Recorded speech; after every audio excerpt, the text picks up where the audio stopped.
ഞാൻ ഇന്നലെ ആ പരിപാടി കണ്ടപ്പോൾ മുഴുവൻ ശ്രദ്ധിച്ചത് വേറൊരു കാര്യമാണ്. എൻ്റെ പഴയ പാർട്ടിയുടെ സംസ്ഥാന പ്രസിഡന്റ് ഞങ്ങളൊക്കെ ഈ പെരിന്തൽമണ്ണ ബസ് സ്റ്റാൻഡിൽ ബസ് വരുമ്പോൾ എന്ത് ഈ ബസ് സ്റ്റാൻഡിലേക്ക് ഇങ്ങനെ കയറി വരുമ്പോൾ ആദ്യം തന്നെ ഒരു മുണ്ടെടുത്തിട്ട് ഇങ്ങനെ സീറ്റിൽ ഇടും. എന്തോ കുത്തി പറയുന്ന പോലെ എനിക്ക് ഫീൽ ചെയ്യുന്നുണ്ട് കേട്ടോ. കുത്തിയില്ലല്ലോ, കുത്താൻ പോണല്ലേ ഉള്ളൂ അല്ലേ, സീറ്റ് കിട്ടാൻ വേണ്ടിയിട്ട്. മൂപ്പരിപ്പോ മുണ്ടെടുക്കുന്നതിലും മുണ്ടഴിക്കുന്നതിലും ഒക്കെ ഫേമസ് ആയിട്ടുള്ള ആളാണല്ലോ. പ്രാഞ്ചി നീ ആ പ്രസംഗം പറഞ്ഞേ. അപ്പൊ എനിക്ക് മുണ്ടുകൊടുക്കാനും പറയും, വേണമെങ്കിൽ മുണ്ടി കുത്തി വെക്കാനും പറയും.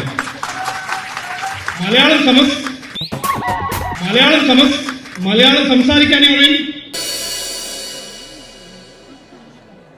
ഇല്ലെങ്കിൽ അവര് നിങ്ങളെ മറിച്ചിടും. മൂപ്പര് ആദ്യം തന്നെ മുണ്ടഴിച്ചിട്ട് സ്റ്റേജിന് മുകളിൽ കസേരയിൽ കൊണ്ടുപോയിട്ടു. 10 മണിക്ക് തുടങ്ങുന്ന പരിപാടിക്ക് 8 മണിക്ക് പോയിരുന്നിരിക്കുകയാണ്. തന്റെ വിവരമില്ലായ്മയ്ക്ക് ഞാനും കൂടി സമാധാനം പറയണോടോ. എന്നിട്ട് ഒറ്റയ്ക്ക് ഇരുന്നിട്ട് മുദ്രാവാക്യം വിളിക്കുകയാണ്.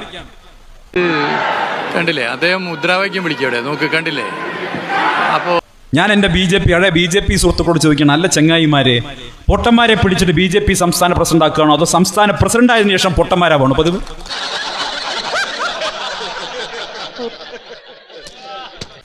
ഒറ്റയ്ക്ക് ഇരുന്നിട്ട് മുദ്രാവാക്യം വിളിക്കുന്നു അറ്റത്ത്. വലിയ കുഴപ്പമൊന്നും ഉണ്ടായിരുന്നില്ല, അത്യാവശ്യം നല്ലോണം കച്ചവടം ചെയ്ത് പോവായിരുന്നു. എന്താ പറ്റിയത്? പരിഹസിക്കരുത്. ഇല്ല, പരവതാനി വിരിച്ച് താലപ്പൊലി വെച്ച് സ്വീകരിക്കാൻ വല്ലാതെ വല്ല പ്രശ്നം ഉണ്ടെങ്കിൽ വൈകാതെ ചികിത്സിപ്പിക്കാൻ നോക്കണം. മെന്റലി ഡിസോർഡർ ആണ്. ആവശ്യമില്ലാതെ BJP-ക്കാരെ വിളിച്ചിരുത്തിയിരിക്കുകയാണ് സ്റ്റേജിന് മുകളിലേക്ക്. ആര് വിളിച്ചിരുത്തി? പിണറായി വിജയൻ വിളിച്ചിരുത്തി. എന്തുകൊണ്ട് വിളിച്ചിരുത്തി? പ്രധാനമന്ത്രിയെ ഉദ്ഘാടനത്തിന് വിളിച്ചതുകൊണ്ട് വിളിച്ചിരുത്തി. പ്രധാനമന്ത്രി ഉദ്ഘാടനം ചെയ്യണമെന്ന് എന്തെങ്കിലും നിർബന്ധം ഉണ്ടായിരുന്നു? നിന്നോട് സിംഹാസനത്തിൽ ഇരിക്കാൻ പറയാൻ കാരണം എന്താ? കാഴ്ചയിൽ സുന്ദരനും ജാതിയിൽ ഉയർന്നവനും വിദ്യാഭ്യാസം സമ്പന്നായതുകൊണ്ടാവാം. മുഖ്യമന്ത്രിക്ക് ഉദ്ഘാടനം ചെയ്യാമായിരുന്നില്ലേ? അപ്പൊ പ്രതിപക്ഷ നേതാവിനെ വിളിക്കേണ്ടി വരും. ഈ സംസ്ഥാനത്തെ പ്രതിപക്ഷ നേതാവിനെ വിളിച്ചാൽ അദ്ദേഹത്തിന് സംസാരിക്കാൻ അവസരം കൊടുക്കേണ്ടി വരും. ബഹുമാനപ്പെട്ട VD സതീശൻ സംസാരിച്ചാൽ അദ്ദേഹം ഉമ്മൻചാണ്ടിയുടെ ഓർമ്മകളെ കുറിച്ച് അവിടെ പറയും. എന്തിനാ സാറാ അതൊക്കെ ഇവിടെ പറയണേ? കുര്യാച്ചന്റെ റേഞ്ച് ഒന്ന് അറിയട്ടെ. അത് തടയാൻ വേണ്ടി നിങ്ങൾ ആരെ വിളിച്ചു? പ്രധാനമന്ത്രിയെ വിളിച്ചു.